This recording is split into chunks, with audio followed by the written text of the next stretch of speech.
الحمد لله رب العالمين والصلاة والسلام على سيد الأنبياء والمرسلين محمد النبي الأمي وعلى آله وصحبه أجمعين. أما بعد، فعن أبي بن كعب رضي الله تعالى عنه قال: قلت يا رسول الله إني أكثر الصلاة عليك فكم أجعل لك من صلاتي؟ فقال: ما شئت. قال: قلت: الربع. قال: ما شئت، فإن زدت فهو خير لك.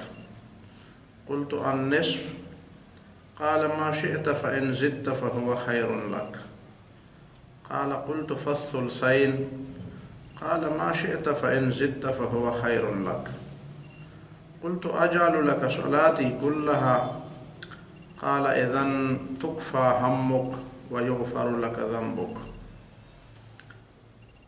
وعن عبد الله بن عمر وعن خالد بن أبي عمران عن ابن عمران قال: قلما كان رسول الله صلى الله عليه وسلم يقوم من مجلس حتى يدعو بهؤلاء الدعوات لأصحابه: اللهم اقسم لنا من خشيتك ما يحول بيننا وبين معاصيك، ومن طاعتك ما تبلغنا به جنتك، ومن اليقين ما تهون به علينا مصيبات الدنيا، ومتعنا بأسماعنا وأبصارنا وقواتنا ما أحييتنا، واجعله الوارث منا، واجعل ثأرنا على من ظلمنا، وانصرنا على من عادانا، ولا تجعل مصيبتنا في ديننا، ولا تجعل الدنيا أكبر همنا ولا مبلغ علمنا، ولا تسلط علينا من لا يرحمنا. یہ 2-3 احادیث ہیں. پہلی حدیث درود کی فضیلت کے بارے میں، اور اس کے ساتھ 1-2 احادیث اور بھی ہیں. درود کا لفظ فارسی کا لفظ ہے، اور یہ صلاۃ کا کے معنی کے طور پر ہم استعمال کرتے ہیں. صلاۃ عربی زبان میں دعا کو کہتے ہیں. دعا کے معنی میں قرآن مجید میں بھی یہ لفظ استعمال ہوا ہے: وَصَلِّ عَلَيْهِمْ إِنَّ صَلَاتَكَ سَكَنٌ لَهُمْ خُذْ مِنْ أَمْوَالِهِمْ صَدَقَةً. ان لوگوں کے اموال میں سے صدقہ کا جو حصہ ہے وہ ان سے قبول کر لیں. وَصَلِّ عَلَيْهِمْ، اور زکوٰۃ لیتے وقت ان کے لیے دعا بھی کیجیے. إِنَّ صَلَاتَكَ سَكَنٌ لَهُمْ، آپ کی دعا ان کے لیے باعث سکون قلب ہے. ظاہر ہے ہر شخص کے لیے باعث سکون قلب ہے. اور صلاۃ ایک خاص قسم کی رحمت ہے جس کی تفصیل ہم نہیں سمجھ سکتے. جب اللہ رب العالمین کی طرف اس کی نسبت کی جاتی ہے تو اس سے رحمت کا کوئی ایسا خاص حصہ اور ایک خاص کیفیت مراد ہوتی ہے جس کے کنہ اور جس کی حقیقت تک ہم نہیں پہنچ سکتے. اور اسی وجہ سے اللہ رب العالمین نے اسی لفظ کو رسول اللہ صلی اللہ علیہ وسلم پر رحمتیں بھیجنے کے لیے خاص فرمایا. گویا کہ یہ رحمت کا وہ خاص انداز ہے اور کسی کی عظمت کے اعتراف کا وہ خاص حصہ ہے یا وہ خاص کیفیت ہے جس سے بندے بھی قاصر ہیں. اور اسی وجہ سے جب اللہ رب العالمین کا حکم ہوا کہ یا ایھا الذین آمنوا صلوا علیہ وسلموا تسلیما، مومنو تم رسول اللہ صلی اللہ علیہ وسلم پر درود بھیجو، تو صحابہ کرام نے عرض کیا کہ اے اللہ کے رسول، سلام تو ہم جانتے ہیں، صلاۃ ہم کیسے آپ پر بھیجیں؟ تو بجائے اس کے کہ رسول اللہ صلی اللہ علیہ وسلم یہ فرماتے کہ تم میری شان کے مطابق مجھ پر درود نہیں بھیج سکتے ہو اس لیے کہ تم مجھے جانتے نہیں ہو، حقیقت میں میری شان کے مطابق درود مجھ پر اور صلاۃ مجھ پر وہ بھیجے گا جس نے مجھے پیغمبر بنا کے بھیجا ہے. لیکن یہ بات نبی صلی اللہ علیہ وسلم نے صراحتاً نہیں فرمائی، اس لیے کہ وہ عظیم تھے، اس لیے کہ وہ ایسے عظیم تھے، اعلیٰ خلق عظیم، کہ خلق عظیم کا یہ بہت بڑا اعزاز جو اللہ تعالیٰ نے ان کو بخشا تھا، اسی کو انہوں نے برداشت کیا، اور ان کا ظرف اتنا بڑا تھا کہ اسی ظرف میں سے وہ پانی چھلکا نہیں، اسی ظرف نے اس بات کو ہضم کر لیا۔ تو رسول اللہ صلی اللہ علیہ وسلم نے سادہ سے انداز میں یہ فرمایا کہ قولوا اللہم صلی علی محمد، بس یہ کہہ دو کہ اللہم صلی علی محمد۔ اب سمجھنے والے سمجھ گئے کہ حقیقت میں بات یہ تھی کہ اللہ نے مومنوں کو حکم دیا کہ اس پیغمبر صلی اللہ علیہ وسلم کے آپ کے اوپر جو احسانات ہیں، ان احسانات کے بدلے بھی اور آپ کا ان پر جو ایمان ہے، اسی ایمان کے تقاضے کے طور پر بھی پیغمبر کا آپ کے اوپر ایک حق ہے کہ جس معاشرے کے اندر دشمن منافقین نبی صلی اللہ علیہ وسلم کے خلاف مختلف معاملات میں پروپیگنڈے کر رہے ہیں، یہ سورہ احزاب کے سیاق و سباق کو آپ پڑھ لیں دیکھ لیں تو پتہ چلے گا کہ یہ وہی بات ہے کہ نبی صلی اللہ علیہ وسلم کی شادی کے ایک موقع پر حضرت زینب رضی اللہ تعالیٰ عنہ کے ساتھ شادی جو رسول اللہ صلی اللہ علیہ وسلم کی ہوئی اللہ تعالیٰ کے حکم سے، اور اسی پر منافقین نے کچھ جو طوفان برپا کیا پروپیگنڈے کا، موقع آیا ان کو ہاتھ، اور انہوں نے اس موقع کو ضائع کرنے نہیں دیا، اور اتنا طوفان برپا کیا کہ اس سے کچھ مخلص صحابہ بھی متاثر ہوئے۔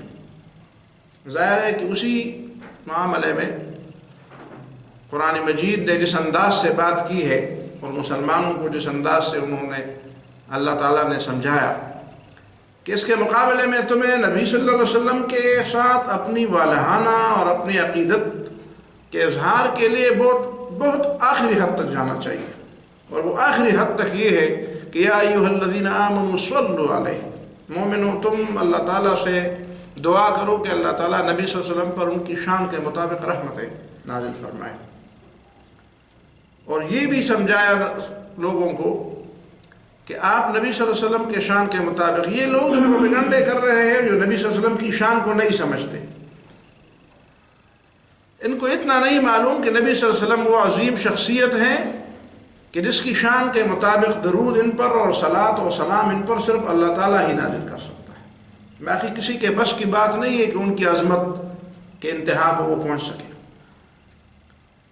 تو اسی حوالے سے صلاۃ نبی صلی اللہ علیہ وسلم کے لیے ہم سمجھتے ہیں کہ اہل علم نے جو فرمایا کہ صلاۃ رسول اللہ صلی اللہ علیہ وسلم کے لیے خاص ہے، خصوصی طور پر جب ہم صلاۃ کا لفظ ذکر کریں گے تو رسول اللہ صلی اللہ علیہ وسلم کے تبع کے طور پر بالتبع آل و اولاد و باقی مسلمانوں پہ بھی ہم صلاۃ بھیج سکتے ہیں اور اس کے لیے دعا کر سکتے ہیں، لیکن براہ راست ہم کسی اور کے لیے صلی علیہ نہیں کہہ سکتے، صلاۃ کا لفظ رسول اللہ صلی اللہ علیہ وسلم کے لیے خاص کیا گیا ہے۔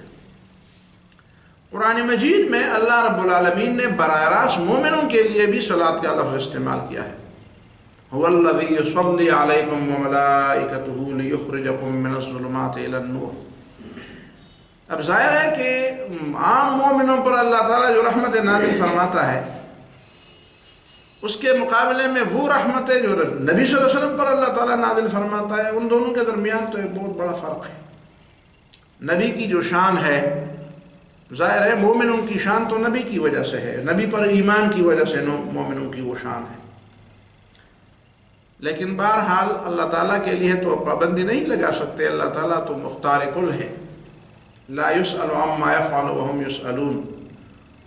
اور دوسرا نقطہ اس میں یہ بھی ہے کہ رسول اللہ صلی اللہ علیہ وسلم کے ساتھ ساتھ اللہ رب العالمین مومنوں کی بھی ایک دلجوئی فرماتے ہیں کہ دیکھو اسی صلاۃ جس کے لیے میں اپنے پیغمبر پر جس کے لیے اس کو خاص کرتا ہوں، اسی کو ایک معنی کے لحاظ سے سارے مومنوں کے لیے بھی اللہ تعالیٰ کے ہاں رحمت کا ایک بڑا حصہ ہے، مومنوں کے لیے اللہ تعالیٰ کے ہاں۔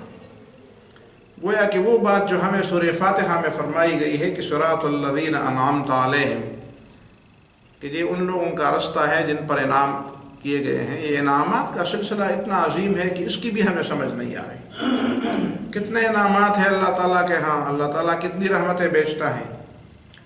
پھر فرشتے بھی مومنوں کے لیے دعا کرتے ہیں. اس کے لیے بھی ایک خاص ذہن میں رکھنا چاہیے کہ کس انداز سے فرشتے مومنوں کے لیے دعائے مغفرت بھی کرتے ہیں. ظاہر ہے کہ دعائے مغفرت میں یہ ساری چیزیں شامل ہیں. پھر مومنوں کے لیے ضروری ہے کہ وہ نبی صلی اللہ علیہ وسلم کے اوپر درود بھیجیں، اور خاص کر ان معاملات میں اور اس سیاق و سباق میں جب دشمنوں نے ان کے خلاف پروپیگنڈے برپا کیے ہوں. اس وقت تو مومنوں کے لیے بہت ضروری ہے کہ وہ نبی صلی اللہ علیہ وسلم پر درود بھیجیں اور کثرت سے نبی صلی اللہ علیہ وسلم کا تذکرہ کریں. محمد کا لفظ جو رسول اللہ صلی اللہ علیہ وسلم کا نام ہے، اور حضرت عبد المطلب نے یہ نام رکھا ہے، اور عرب میں یہ نام بہت کم رکھا جاتا تھا سوائے ان لوگوں کے جنہوں نے عیسائی راہبوں سے سنا تھا کہ محمد نامی ایک شخص پیدا ہوگا اور اللہ کا رسول ہوگا، تو لوگوں نے یہ نام رکھنے شروع کر دیے. محمد صلی اللہ علیہ وسلم کے اسی نام میں اگر غور کیا جائے تو اس کا نام یہ ہے کہ وہ شخص جس کی بار بار تعریف کی جائے، جس کی بار بار تعریف، کثرت سے اس کی تعریف کی جائے. تو کثرت سے رسول اللہ صلی اللہ علیہ وسلم کی تعریف کرنا یہ مومنوں کی شان ہے. صرف یہ بات کافی نہیں ہے کہ بس جب کوئی موقع آ جائے تو ان کا تذکرہ ہو، نہیں، موقع پیدا کر کے تذکرہ کرنا چاہیے. اور جب مخالفین اور اسلام دشمن لوگ نبی صلی اللہ علیہ وسلم کے نام، کام، دعوت، مشن، اس کے خلاف پروپیگنڈے کر رہے ہیں، تو ایسی حالت میں تو مسلمانوں کے لیے بہت ضروری ہو جاتا ہے. اور یہ حدیث اس بات کی دلیل ہے کہ حضرت ابی بن کعب جو اقرأ لکتاب اللہ ہیں، اقرأہم لکتاب اللہ، اللہ تعالیٰ کی کتاب کے سب سے بڑے عالم صحابہ کرام میں بہترین طریقے سے اس کی تلاوت کرنے والے، اس کو سمجھنے والے، جس کو نبی صلی اللہ علیہ وسلم نے بھی کان لگا کر سنا، انہوں نے نبی صلی اللہ علیہ وسلم سے تذکرہ سوال کیا، پوچھا. قلت یا رسول اللہ انی اکثر الصلاۃ علیک فکم اجعل لک من صلاتی. اے اللہ کے رسول صلی اللہ علیہ وسلم، میں تو کثرت سے آپ پر درود بھیجتا ہوں، کثرت سے آپ پر درود بھیجتا ہوں. کثرت سے درود بھیجنا چاہیے. تو اتنا حصہ میں آپ کے لیے مختص کر دوں. مثال میں ذکر و اذکار کے لیے، تسبیحات کے لیے، استغفار کے لیے، باقی دعاؤں کے لیے جو میرے پاس وقت ہے، ان سب میں سے کتنا حصہ میں آپ کے درود کے لیے وقف کروں. فقال ما شئت، نبی صلی اللہ علیہ وسلم نے فرمایا جتنا تو چاہے، جتنا تو چاہے، تیری مرضی. کوئی خاص عدد مقرر نہیں ہے، کوئی خاص تعداد کی بات تو نہیں ہے، آپ جتنا چاہے کر لیں. قلت الربع، میں نے کہا 1/4 حصہ آپ کے درود کے لیے مقرر کروں، باقی 3/4 میں باقی ذکر و اذکار اور دعائیں پڑھوں، مانگوں. قال ما شئت، آپ کی مرضی ہے. آپ نے فرمایا آپ کی مرضی ہے. فإن زدت فهو خير لك، اگر اس سے بھی تو زیادہ درود پڑھے تو تیرے لیے بہتر ہے. قلت النصف، میں نے کہا میں آدھا وقت جو میرے پاس ذکر و اذکار کے لیے، تسبیحات و استغفار کے لیے، تو آدھا وقت آپ کے درود کے لیے مختص کر دوں. قال ما شئت، نبی نے فرمایا تیری مرضی.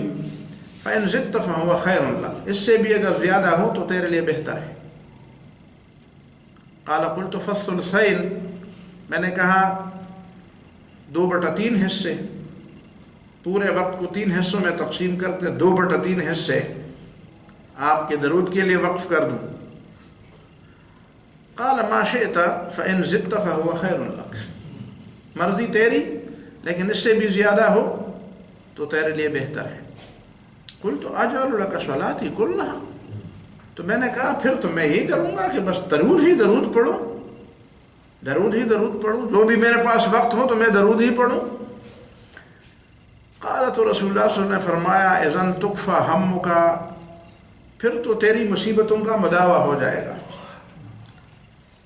تو جن چیزوں کی وجہ سے پریشان ہے اور جن چیزیں تجھے پریشان کر رہی ہیں، تیرے جو ہموم اور غموم ہے، تیری جو پریشانیاں ہیں، وہ پریشانیاں تو پھر پوری ہو جائیں گی، پھر بات ہی ختم ہو جائے گی، اس کا تو مداوع ہو جائے گا، اس کا حل نکل آئے گا. وَيُغْفَرُ لَكَ ذَنْبُكَ، اور صرف یہ نہیں کہ پریشانیوں اور مصیبتوں کا مداوع اور دردوں کا علاج ہو جائے گا، بلکہ تیرے گناہوں کی معافی بھی ہو جائے گی، تیرے گناہوں کی معافی بھی ہو جائے گی. تو یہ بہت بڑی بات ہے کہ رسول اللہ صلی اللہ علیہ وسلم اپنے ایک صحابی کو پورے کا پورا وقت درود کے لیے وقف کرنے کی تلقین فرما رہے ہیں، اور یہ ہمارے لیے ایک مشعل راہ ہے. ایک دوسری حدیث بھی اسی کے ساتھ ہے. عن عبد اللہ بن مسعود رضی اللہ تعالی عنہ ان رسول اللہ صلی اللہ علیہ وسلم قال، حضرت عبداللہ بن مسعود رضی اللہ تعالیٰ عنہ کی روایت ہے کہ رسول اللہ صلی اللہ علیہ وسلم نے فرمایا، اولا الناس بی یوم القیامت اکثرهم علی صلاۃ، قیامت کے دن سارے انسانوں کی بنسبت میرے قریب وہ لوگ ہوں گے، یعنی مومنوں کے، باقی مومنوں کی بنسبت میرے قریب وہ لوگ ہیں. ظاہر قریب ہوں گے تو ان کو مرتبہ ہوگا نا، قریب ہونے کا مطلب تو بڑا مرتبہ کا حصول ہے. اکثرهم علی صلاۃ، جو مجھ پر سب سے زیادہ درود بھیجنے والے ہوتے ہیں، جو مجھ پر سب سے زیادہ درود بھیجتے ہیں. باقی حدیث میں بھی درود کی فضیلت کے بارے میں ایک اور حدیث بھی ہے کہ حضرت اوس بن اوس کی روایت ہے کہ قال رسول اللہ صلی اللہ علیہ وسلم، ان من افضل ایامکم یوم الجمعہ، جمعہ کا دن تمام دنوں میں سب سے بہتر دن ہے، سب سے فضیلت والا دن ہے. فیہ خلق آدم، آدم علیہ السلام کی تخلیق جمعہ کے دن ہوئی. وفیہ قبض، آدم علیہ السلام کی وفات بھی جمعہ کے دن ہوئی. وفیہ النفخہ، اور سور بھی اسی دن پھونکا جائے گا، قیامت بھی اسی دن آئے گی. وفیہ الساقہ، لوگوں پر بے ہوشی یا موت طاری ہوگی، وہ بھی اسی دن ہوگی. فاکثروا علی الصلاۃ، تو جمعہ کے دن مجھ پر کثرت سے درود بھیجو، جمعہ کے دن مجھ پر کثرت سے درود بھیجو. فإن صلاتکم معروضۃ علی، اس لیے کہ تمہارا درود، تمہاری صلاۃ مجھ پر پیش کی جاتی ہے، مجھ پر پیش کی جاتی ہے. قالوا یا رسول اللہ وکیف تعرض صلاتنا علیک وقد ارمت، لوگوں نے کہا اے اللہ کے رسول صلی اللہ علیہ وسلم، ہماری صلاۃ و سلام آپ کے اوپر کیسے پیش کی جائے گی جبکہ آپ تو ریزہ ریزہ ہو چکے ہوں گے قبر میں. ظاہر ہے کہ جب انسان مر جاتا ہے تو قبر میں ریزہ ریزہ ہو جاتا ہے. ارمت کیف یحیی العظام وہی رمیم، رمیم کا مطلب ہے ریزہ ریزہ. یقولون وقد بلیت، آپ تو بوسیدہ ہو چکے ہوں گے، آپ کا جسم، آپ کی باڈی تو بوسیدہ ہو چکے. ظاہر ہے کہ وہ یہ سمجھتے تھے کہ مٹی میں مل جائے گی. قال ان اللہ عز وجل حرم علی الارض ان تاکل اجساد الانبیاء، نبی صلی اللہ علیہ وسلم نے فرمایا نہیں، ایسا نہیں ہوگا. اللہ تعالیٰ نے مٹی کے اوپر اور زمین کے اوپر یہ حرام قرار دیا ہے، اس کے لیے یہ حرام قرار دیا. حرمت کا مطلب وہ نہیں ہے کہ جس طرح تشریح حرمت ہوتی ہے، یعنی مٹی پیغمبروں کی باڈی اور ان کا جسم جو ہے وہ نہیں کھا سکتی. حرم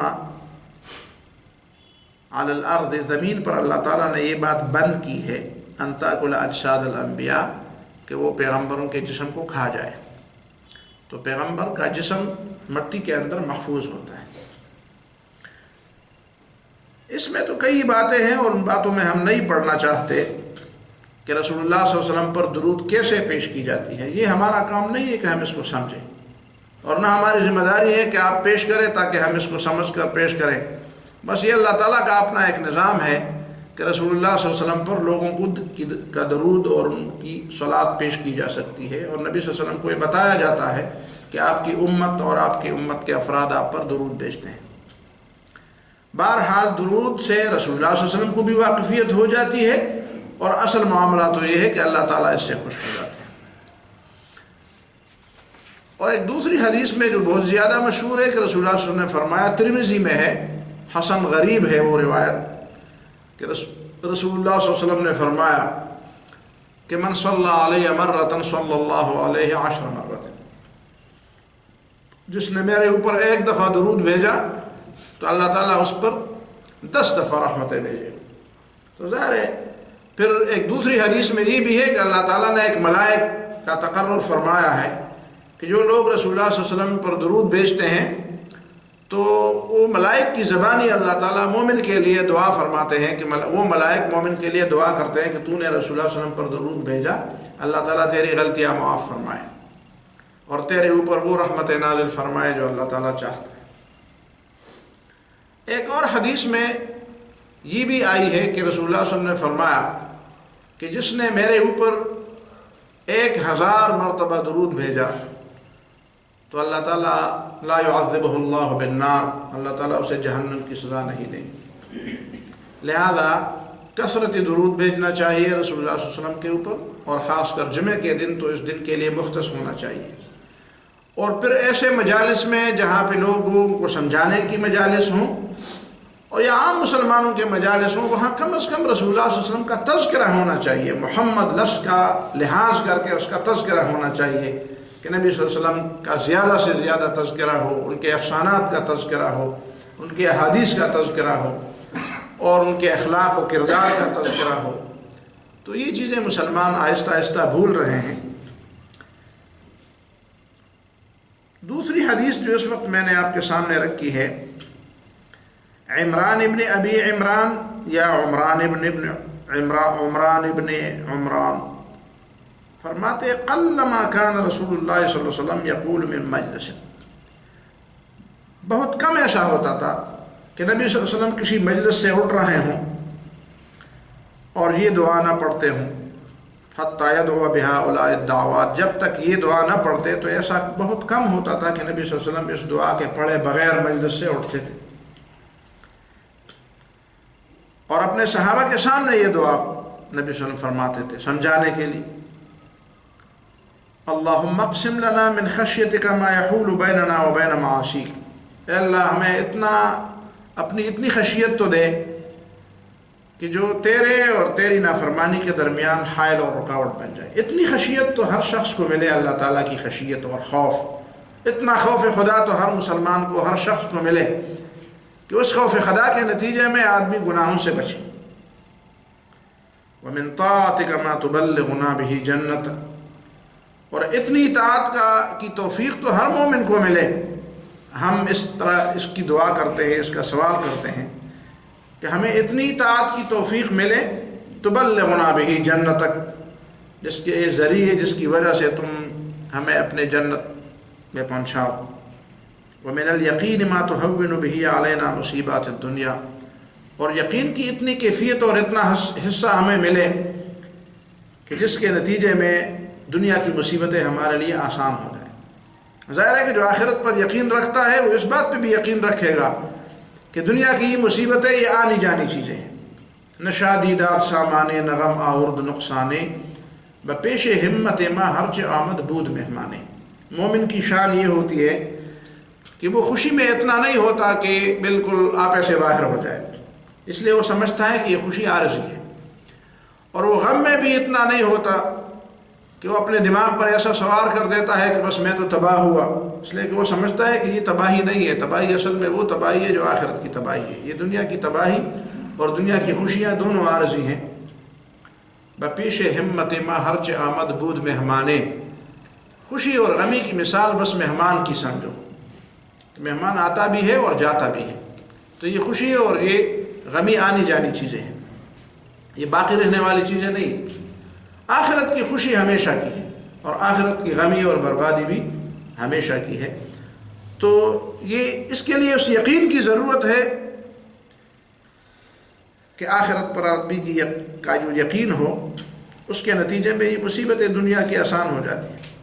وَمَتِّعْنَا بِأَسْمَاعِنَا وَأَبْصَارِنَا وَقُوَّاتِنَا مَا أَحْيَيْتَنَا، اور جو قوتیں سننے کی، دیکھنے کی آپ نے ہمیں دی ہیں، اس سے ہمیں توفیق دے کہ ہم اس سے نیک کام لیں، متعنا، اس سے ہمیں فائدہ ملے.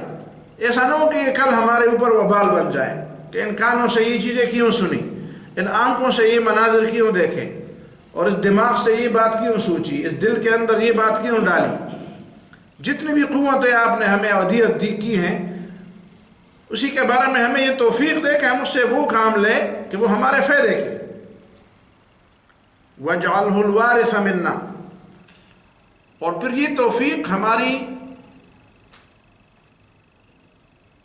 لیے وارث بھی بنا. وَاجْعَلْهُ، یا تو ما احیتنا اسماعنا و ابصارنا و قواتنا کی طرف ہے جی، ما متعتنا کے عنوان سے، یا ما متعتنا کے تعویل سے. تو جو چیزیں آپ نے ہمیں دی ہیں، ہماری موت کے بعد بھی ان کی نیکیاں جاری ہوں. ہم ان قوات سے وہ کام لیں کہ وَاجْعَلْهُ الْوَارِثَ مِنَّا، کہ یہ ما ذکر ہمارے وارث بھی بن جائے، ہماری موت کے بعد بھی ان کا فائدہ ہمارے لیے جاری ہو. وَاجْعَلْ ثَأْرَنَا عَلَى مَنْ ظَلَمَنَا، اور ہمارا بدلہ ان کے مقابلے میں، یعنی ہمیں بدلے کی توفیق دے، یا ہمارا بدلہ ان لوگوں سے لے جنہوں نے ہمارے اوپر ظلم کیا. وَانْصُرْنَا عَلَى مَنْ عَادَانَا، اور جو ہمارے دشمن ہیں ان کے مقابلے میں ہماری مدد فرما. وَلَا تَجْعَلْ مُصِيبَتَنَا فِي دِينِنَا، اور مصیبتیں جو دنیا میں آتی ہیں اس سے کہیں ہمارا دین برباد نہ ہو. مصیبتیں تو دین پر آتی ہیں، لیکن دنیا پر آتی ہیں مصیبتیں، مال پر آتی ہیں، اولاد پر آتی ہیں، جسم پر آتی ہیں. لیکن اگر انسان کا ایمان کمزور ہو تو مال، اولاد اور جسم پر جو مصیبت آتی ہے وہ اس کے دین کے لیے مصیبت بن جاتی ہے، اس کے دین کو برباد کر دیتی ہے. اس لیے وہ ناشکرہ بن جاتا ہے، بے صبرہ بن جاتا ہے، وہ گلے شکوے کر دیتا ہے، وہ تقدیر پر اعتراضات کر دیتا ہے. تو مصیبت، وہ مصیبت جو بظاہر دین پر نہیں پڑتی، حقیقت میں نفس پر پڑتی ہے، جسم پر پڑتی ہے، مال پر پڑتی ہے، اولاد پر پڑتی ہے، وہ انسان کی اپنی غلطی کی وجہ سے وہ اس کے دین پر پڑ جائے.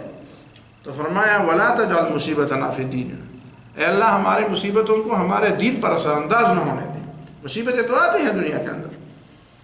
وَلَا تَجْعَلِ الدُّنْيَا أَكْبَرَ هَمِّنَا، اور ہمارے سب سے بڑے مقصد کو دنیا کمانا نہ بنا. ایسا نہ ہو کہ ہمارے ساری زندگی اور ساری تگ دو کا سب سے بڑا مقصد دنیا کمانا اور دنیا میں بڑا نام پیدا کرنا، اور دنیا کے اسباب اور وسائل جمع کرنا اور دنیا ہی کا ہو جانا. اگر یہ ہماری زندگی کا بڑا مقصد رہا تو پھر تو ہم برباد ہو گئے.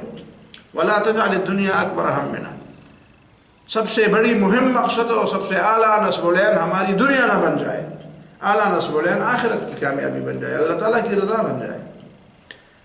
وَلَا مَبْلَغَ عِلْمِنَا، اور ہمارا علم کی انتہا یہ نہ بن جائے کہ ہم دنیا ہی کے ہو جائیں. کچھ لوگوں کی ہم دیکھتے ہیں مسلمان ہیں لیکن ان کے علم کی انتہا یہی ہے کہ وہ دنیا کے بارے میں بڑے ماہر بن جاتے ہیں، اور ان کے سارے کا سارا علم دنیا کے ارد گرد گھومتا ہے. ان کا مبلغ علم، ان کا منتہائی علم، ان کی منتہائی بصیرت، ان کا تجربہ، ان کی عقل، ان کی سمجھ، ان کی پرواز، بلند پروازی، وہ صرف دنیا کے ارد گرد گھومتی ہے. تو پھر یہ تو بڑا مقصد ہوا تو یہ مقصد تو فوت ہونے والا ہے. ایک وقت ایسا آئے گا کہ نہ تو ہوگا اور نہ یہ دنیا ہوگی. وَلَا تَجْعَلِ الدُّنْيَا أَكْبَرَ هَمِّنَا وَلَا مَبْلَغَ عِلْمِنَا، دنیا کو مبلغ علم نہ بنا، منتہائی علم نہ بنا، اور دنیا کو منتہائی مقصود نہ بنا. اس میں اللہ تعالیٰ سے توفیق مانگے. وَلَا تَجْعَلِ الدُّنْيَا، اے اللہ ایسا نہ ہو کہ دنیا ہمارا مقصود، ہماری بڑی مقصود بن جائے. وَلَا تُسَلِّطْ عَلَيْنَا مَن لَّا يَرْحَمُنَا، اور ہمارے اوپر ایسے لوگوں کو مسلط نہ فرما جو ہمارے اوپر رحم نہیں کرتے. ہمیں برے حاکموں سے بچا، برے حکمرانوں سے، ظالم حکمرانوں سے ہمیں بچا. اسی ایک دعا میں آپ پھر ایک ایک لفظ پر غور کریں تو اس میں دنیا اور آخرت کی بھلائی کا سارا سامان جمع کیا گیا ہے، اور یہ رسول اللہ صلی اللہ علیہ وسلم کی دعاؤں کی خصوصیت ہے. ایک تو یہ کہ وہ بڑی جامع دعائیں ہوتی ہیں، اور دوسری یہ کہ وہ زندگی کی ترجیحات کے معاملے میں ہماری رہنمائی کرتے ہیں، بلکہ ہماری ترجیحات متعین کرتی ہیں کہ ہماری ترجیحات دنیا میں رہ کر کیا ہونی چاہیے، جس کے لیے ہم اتنا وہ پسندیدہ بن جائے ہماری وہ ترجیحات، کہ اس کے لیے ہم اللہ تعالیٰ سے دعا کریں، ہمت بھی کریں، اپنا وقت اور اپنی صلاحیتیں بھی اس میں کھپائیں، اور پھر اللہ تعالیٰ سے اس کے لیے اور اس میں اضافے کے لیے دعا بھی کریں۔ اقول قولی ھذا واستغفر اللہ لی ولکم ولسائر المسلمین فاستغفروہ انہ هو الغفور الرحیم۔ اللہ